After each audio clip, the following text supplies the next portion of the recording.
ka ni Totoy. Mamamatay ka rin, hayop ka. Birthday ko eh. Gusto ko, lagi mong suotin yan. Para kahit hindi tayo magkasama, lagi mo ako naalala. Matutupad ko na rin ang pangako ko sa'yo, Totoy. Uuwi ako at magkikita na tayo. Ito, saan natin dadaling to? Ito, gagamitin natin pain para kay Totoy.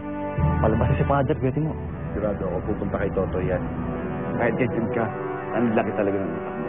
Pero siguraduhin mo, Timo, mapapatay mo na si Totoy.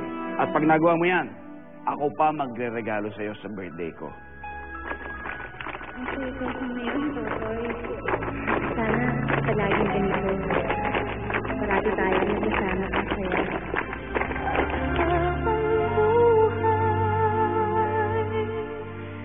Kita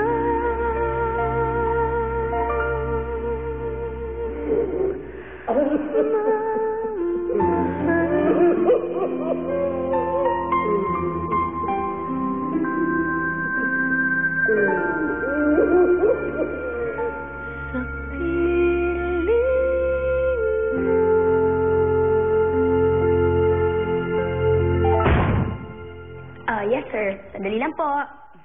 Ano, telepono? Hello? Magandang gabi po, Miss Ana Molina. Si Leon Hernandez po. Ako po nag-invite siya rito sa baryo, Gapas. Magpapasalamat lang po ako sa pagtanggap mo sa imbitasyon ko. Excited na po kung makita ka sa birthday ko. Hindi po kayo kailangan magpasalamat. Ginagawa ko lamang po ang trabaho ko. Well, of course. My attorney will meet you tomorrow para ayusin ang terms. Huwag po kayong magalala. At sisiguraduhin ko sa inyong sulit ang pagpunta mo rito. Sobra-sobra pa. Kung ganun po pala, ako po pala dapat ang magpasalamat sa inyo. Pleasure's all mine. Until next meeting, Miss Ana Molina. Bye. Sige po, thank you. Bye-bye. Parang niya kausap.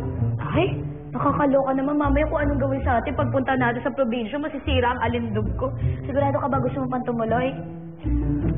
Connie, ngayon lang ako mabibigyan ng pagkakataong makita ulit si Totoy. Hindi ko na palalampasin to. Ano ba yan? Ano bang meron niyang Totoy na yan, ha?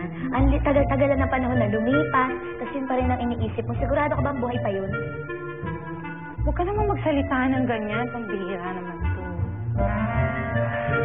Alam ko, nararamdaman ko na malapit na kami magkita ni Totoy.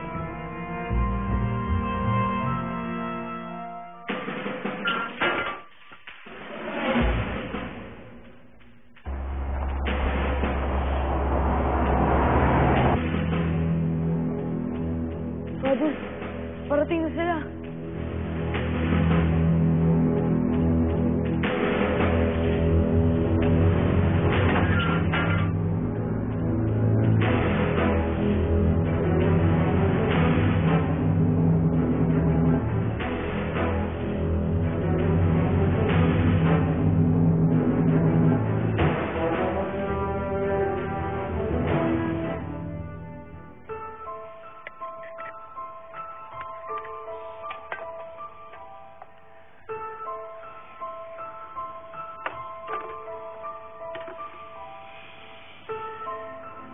Silya, ano pa ba yung ginagawa mo riyan? Kumain ka na. Nakasain ko po si Inay at Itay. Sabay na po ako sa kanila. Uy, baka gabihin mong uwi yun. Mabuti, umuna ka na ng pagkain. Sige na.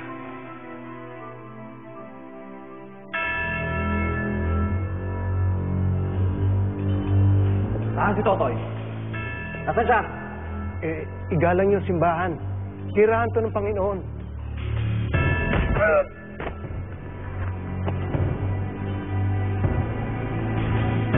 Si Hernandez ang Panginoon ng bayan na to. At igalang mo ang tanong ko. Nasaan si Totoy? Magdasal ka na, Father. Diyos ko, patawarin niyo po sila. Hindi po nila alam kanilang ginagawa. Alam nila ang ginagawa nila, Padre. siyang may mga pinanganak lamang na may marka ng demonyo.